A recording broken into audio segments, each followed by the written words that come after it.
एखादा प्रपंचातला व्यक्ती असावा, म्हातारा झालेला आहे, आयुष्यभर त्यानं पापच केलेलं आहे, आयुष्यभर वाईटच बोललेलं आहे, आयुष्यभर लोकांना त्रासच दिलेला आहे, असा एखादा म्हातारा आहे. आणि खरं सांगू का, जे माणसं आयुष्यभर वाईट वागतात ना, म्हातारपणी त्यांनी केलेलं पाप त्यांच्यासमोर उभं राहत असतं.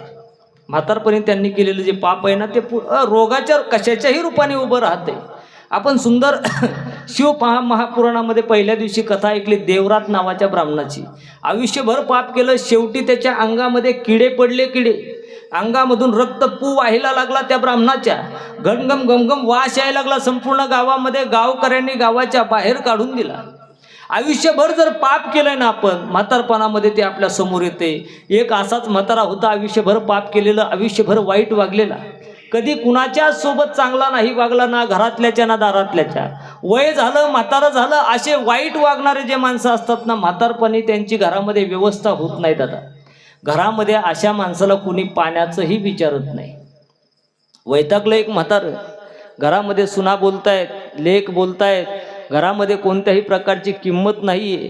त्या म्हाताऱ्याला असं वाटलं, अरे हे जीवन जगण्यापेक्षा मेलेलं बरं. म्हाताऱ्याने घरादाराचा त्याग केला आणि म्हातारा जीव द्यायला निघालं. दादा, रस्त्यावरती गेलं, एखादी गाडी येईल, त्या गाडीखाली मी माझा जीव देईल या दृष्टीने म्हातारा रस्त्यावरती जाऊन बसलेला आहे. म्हातारा बसल्याच्या नंतर ती गाडी त्या ठिकाणी आली नाही, पण गाडीच्या अगोदर एक दिंडी आली.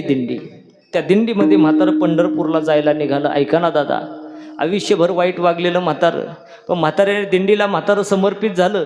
म्हाताऱ्याने विचार केला, बस यांच्यासोबत जायचं आणि पंढरपूरमध्ये दिवस काढायचे.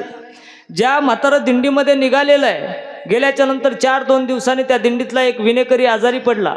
त्या दिंडीतल्या लोकांनी सांगितलं, हे दादा, आपल्यात नवीन वारकरी आलाय गड्या. म्हटले, मग या नवीन वारकऱ्याच्या गळ्यामध्ये विना द्या.